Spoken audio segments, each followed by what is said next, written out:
kembali lagi di Bincang AK bersama analis kebijakan KPPOD. Yang pertama itu ada Basarah Hasibuan dan saya Nadia Jessica. Hari ini kita mau ngobrolin hal yang lagi hangat perbincangannya. Ngejulit dikit lah ya Mbak kita. Ya bisa dibilang seperti itu. Oke, kita mau julitin dulu angka 12 ini nih, 12. Hah? 12 apa sih sebenarnya yang lagi hangat diperbincangkan? Jadi ini kita kasih latar belakang sedikit ya teman-teman. Di akhir-akhir ini hangatlah diperbincangkan bahwa PPN akan naik dari 11% jadi 12%. Betul kan ya Mbak? Betul. Kita mau cari tahu nih, sebenarnya PPN itu apa? Kita harus cari tahu juga sebenarnya 1% ini implikasinya seberapa banyak Besar, sih? iya. Soalnya kelihatannya cuma kecil ya Mbak? Kecil gitu tapi ternyata impactful ya. Kecil-kecil cabai rawit ya Betul. Mbak? Oke. Jadi kita nggak boleh meremehkan hal-hal kecil ini. Bener, makanya kita ngobrolin di Bincang AK gitu. Jadi kita udah sama pakar ekonominya Nggak juga. KPPOD Nggak nih juga. teman-teman. Jadi kita akan membahas dulu. Tapi yang pertama-tama nih Mbak Sarah, apa sih PPN itu? Oke, terima kasih banyak ya Mbak Nadia, Siap. teman-teman dan Sobat Otonomi. Sebenarnya sejak awal tahun lalu ya kita isu kenaikan PPN ini sudah booming ya di masyarakat gitu. Kenapa isu ini booming gitu? Karena di tahun 2025 nanti terjadi kenaikan PPN yang tadinya 11% menjadi 12% gitu. Bukan tanpa sebab teman-teman, ujuk-ujuk gitu 12% gitu ya. Namun dalam Undang-Undang Nomor 7 maksud saya tahun 2021 tentang PPN gitu, pajak pertambahan nilai, tarif PPN ini naik dari 11% gitu ya, dari awalnya 10% menjadi 11% di awal April 2022, lalu di pasal berikutnya gitu ya naik 12% ini pada Januari tahun 2025.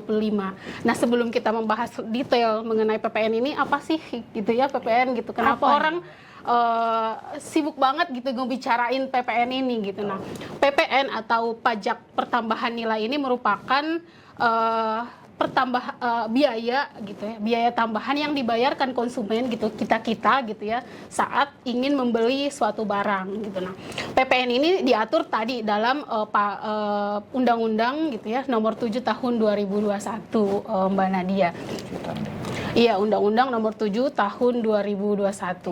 Nah, kalau kita bicara lebih detail gitu ya, di peraturan turunan misalnya di PP 49 maksud saya tahun 2022, sebenarnya tidak semua barang dan jasa ini dikenakan PPN, Mbak Nadia gitu. Penasaran nggak kira-kira barang apa sih yang nggak dikenain PPN? Jadi gitu? apa yang nggak ditambah nih Mbak? Apa aja sebenarnya? Nah, nggak ditambah? jika kita mengacu pada regulasi tersebut gitu ya, barang-barang seperti kebutuhan pokok, beras, garam, telur, ayam dan seterusnya itu nggak dikenakan PPN gitu. Demikian juga misalnya kebutuhan medis, pendidikan, terus angkutan umum itu juga nggak dikenakan PPN gitu. Jadi mungkin secara nggak langsung gitu ya, kenaikan tarif PPN ini semestinya nggak berpengaruh dong gitu ya terhadap konsumsi atau kenaikan harga komoditas pokok. Harusnya gitu. Iya. Tapi kan karena memang PPN itu kan kewenangannya dari pemerintah pusat gitu. Betul. Sementara komoditas pangan gitu, pendidikan kesehatan itu adalah kewenangan pemerintah daerah gitu. Cuman kan yang menjadi catatan di sini tuh artinya kenaikan PPN ini bisa dibilang secara tidak langsung tidak berpengaruh terhadap komoditas gitu. Tapi kan dalam jangka waktu yang panjang gitu, ketika PPN ini naik gitu, komoditas lain pun akan mengikuti kenaikan dari PPN itu sendiri gitu. Jadi ketika barang suatu tertentu naik gitu, komoditas lain juga ikut naik. Misalnya kemarin kita ngomongin minyak goreng gitu ya. Komoditas lain juga ikut naik kan gitu. Nah, Betul. kurang lebih PPN ini seperti instrumennya seperti itu gitu. Ini aku mencoba berpikir seperti orang awam ya Mbak. Berarti misalnya beras nggak naik tadi kan ya Mbak? Itu beras termasuk komoditas yang nggak naik. Cuma untuk kita bisa mendapatkan beras di rumah kita itu kan harus ada pengolahan padinya dulu, distribusinya dan segala macam. Yang mana hal-hal yang lain ini naik akan Iya, nah otomatis dia akan mempengaruhi juga gitu secara nggak langsung gitu. Mungkin dalam jangka pendek nggak belum berpengaruh gitu, tapi lama kelamaan dalam jangka panjang dia juga ikut naik. Misal nih tahun 2022 kan PPN naik ya dari 10 menjadi 11 gitu. Nah data menunjukkan gitu bahwa ketika terjadi kenaikan PPN, memang di satu sisi menguntungkan penerimaan negara ya waktu itu 60 triliun gitu naik gitu penerimaan negara. Itu catatan dari ekonomi bisnis tahun 2022 gitu. Namun penerimaan negara naik 60 triliun gitu, tapi juga diikuti kenaikan inflasi nih. Diikuti kenaikan inflasi menjadi 5,51% gitu. Yang artinya akan kenaikan inflasi ini akan merambat pada komoditas bahan pokok masyarakat gitu ya. Nah, artinya di sini pemerintah juga perlu memikirkan ulang gitu terkait mekanisme kenaikan ini gitu. Apakah 60 triliun yang diterima oleh negara sebanding nggak gitu dengan kenaikan inflasi gitu atau kerugian ekonomi yang ditimbulkan oleh masyarakat. Nah, lalu yang berikutnya soal wacana kenaikan PPN tahun 2025 ya, Januari ini juga mungkin perlu juga dipikirkan oleh pemerintah gitu, apalagi di situasi kondisi yang tidak pasti saat ini gitu. Nah, tentu ketika nanti misalnya dinaikkan di tahun 2025 itu dugaan saya masyarakat nggak siap.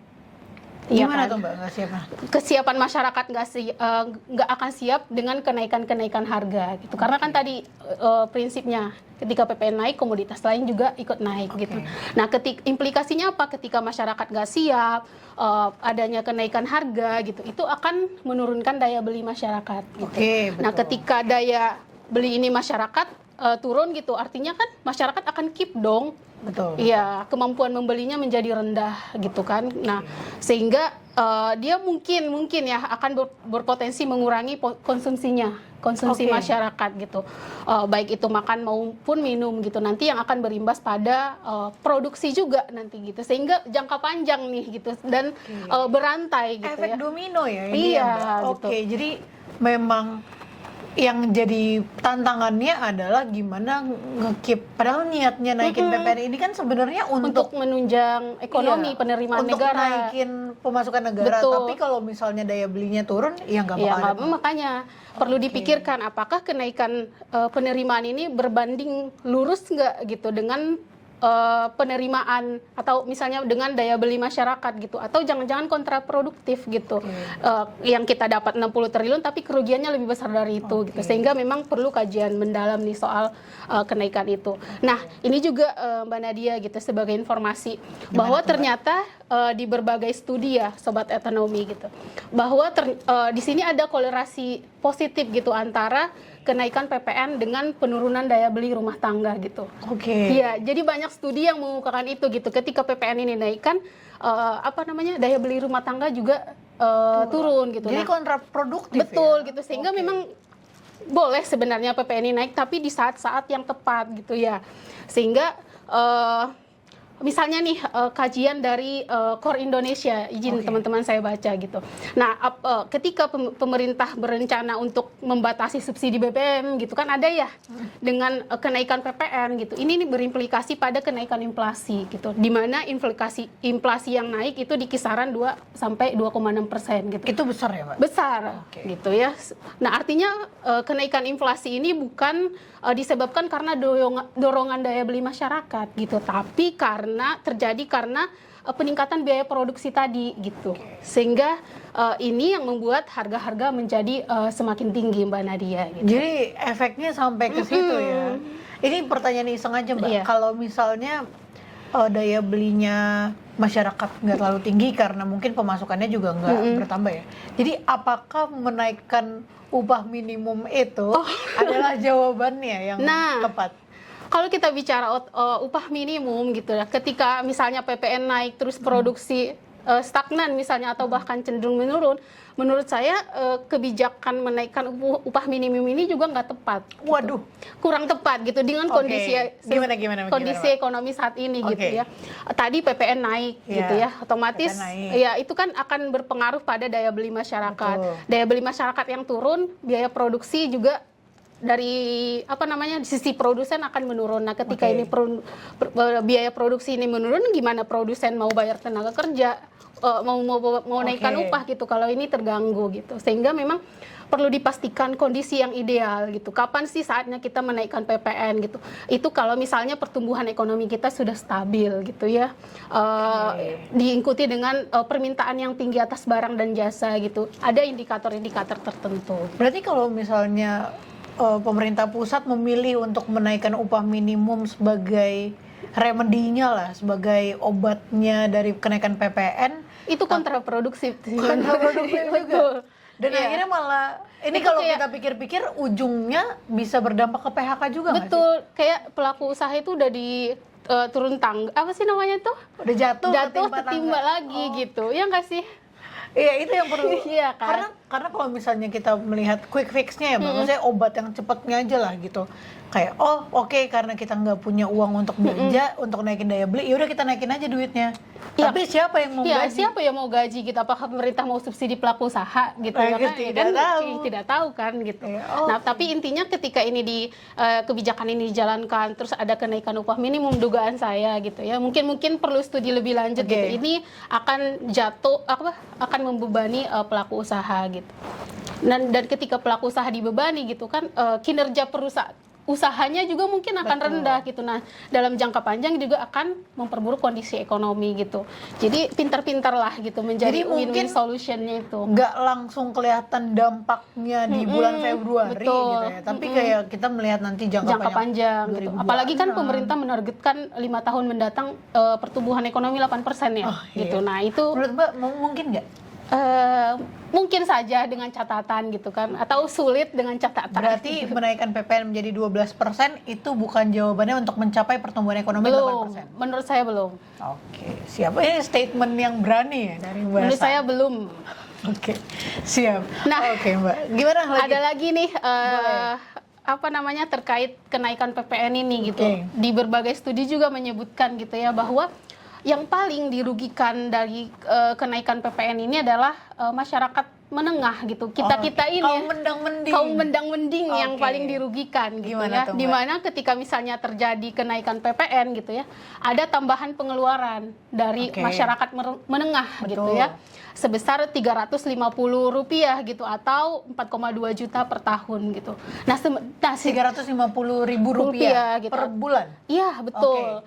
Atau 4,2 juta per tahun gitu. Nah, di sisi lain ada juga sih kelompok yang terdampak gitu. Misalnya masyarakat rentan atau masyarakat miskin gitu. Nah, beban yang dikeluarkan oleh kelompok ini berkisar antara 100 sampai 150 ribu rupiah per bulan. Per bulan. Atau berapa ya? 1,2 juta sampai 1,8 juta per bulan bulan. gitu.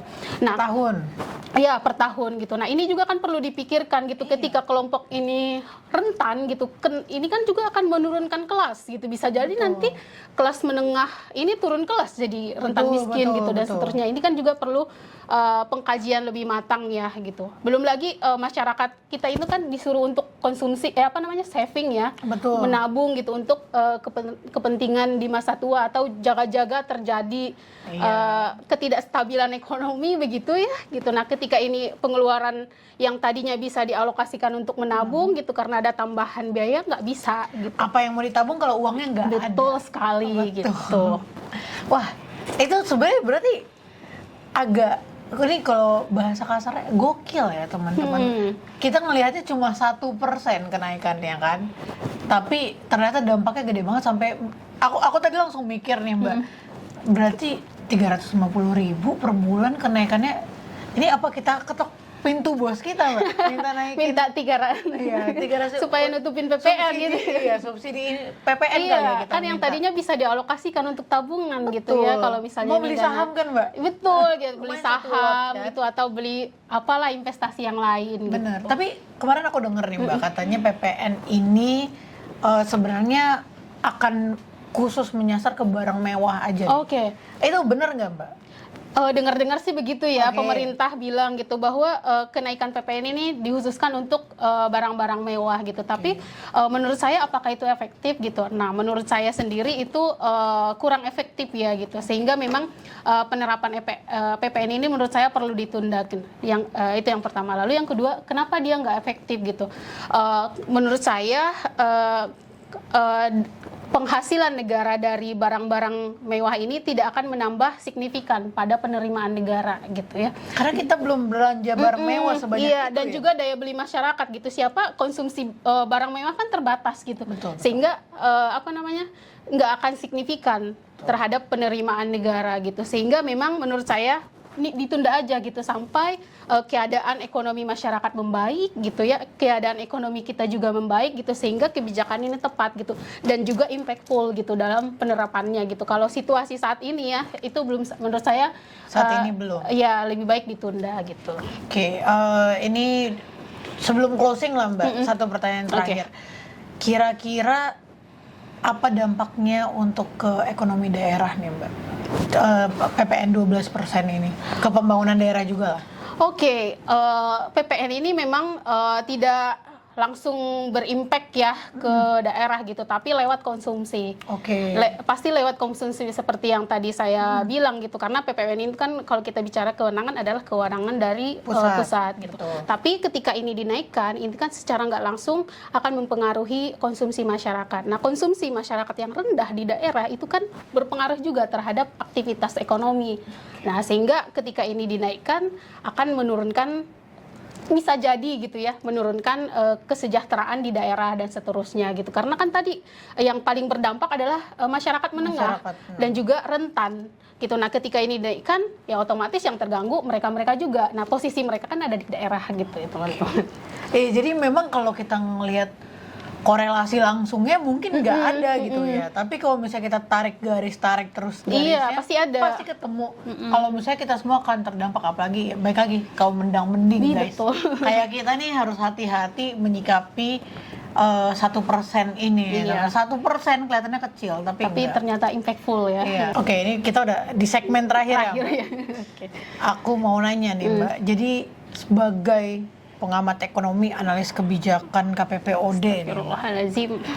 apa rekomendasinya terhadap PPN 12% ini?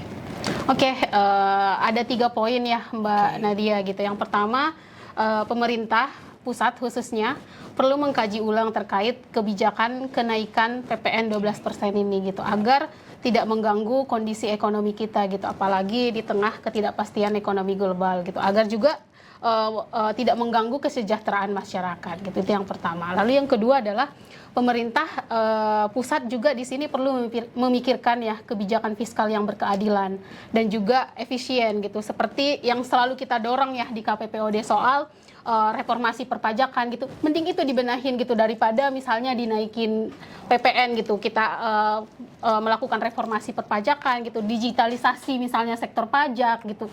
Dan juga mungkin penguatan pengawasan perpajakan gitu. Itu yang kedua. Untuk mencapai tujuan keadilan tadi.